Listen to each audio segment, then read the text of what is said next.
The first problem on the test review says a student is constructing a storage tray in the shape of a rectangular prism.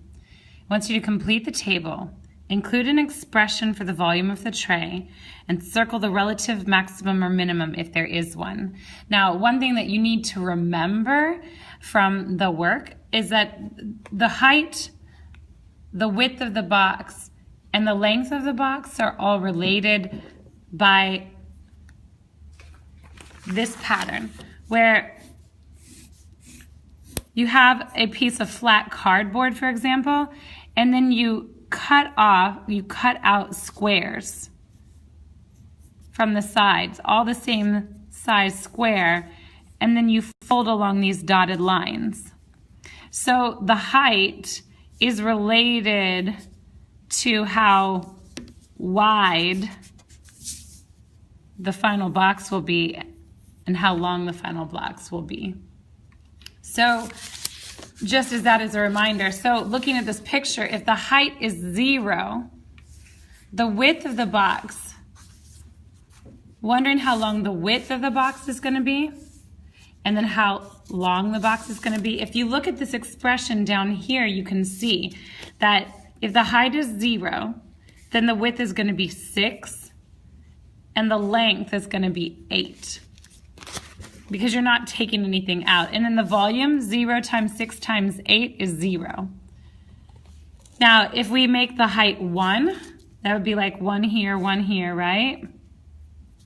Now, knowing that this is 6 long and this is 8 long, obviously I didn't draw this in proportion, then taking 1, 2 off of this would leave 4 for the width, and 1, 2 off of this would leave 6 for the length, and then the volume would be 1 times 4 times 6, which would be 24. If the height is going to be 1.13, really you're just using this expression right here. So you do 6 minus 2 times 1.13, and the width would be 3.74, and 8 minus 2 times 1.13, and the height would be 5.74. And then to get the volume, we would multiply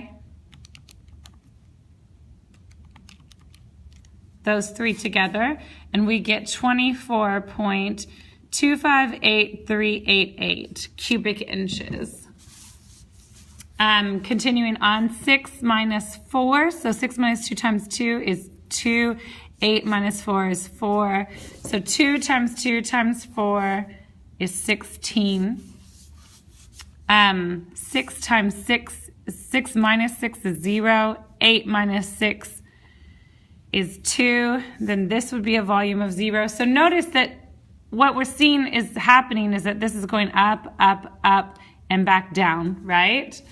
And then we're hitting a 0 again. And so we can expect it to go down a little further. 6 minus 8 would be negative 2. 8 minus 8 would be 0. So this would be another 0 right here, right? So if we're going to get an expression for the volume, we would do h times 6 minus 2h times 8 minus 2h. So this is the general expression. But if you notice that these represent the 3 zeros, the places where the volume of the box is actually 0, so not workable. And then this represents a range of possible box volumes, with this one being the maximum, right?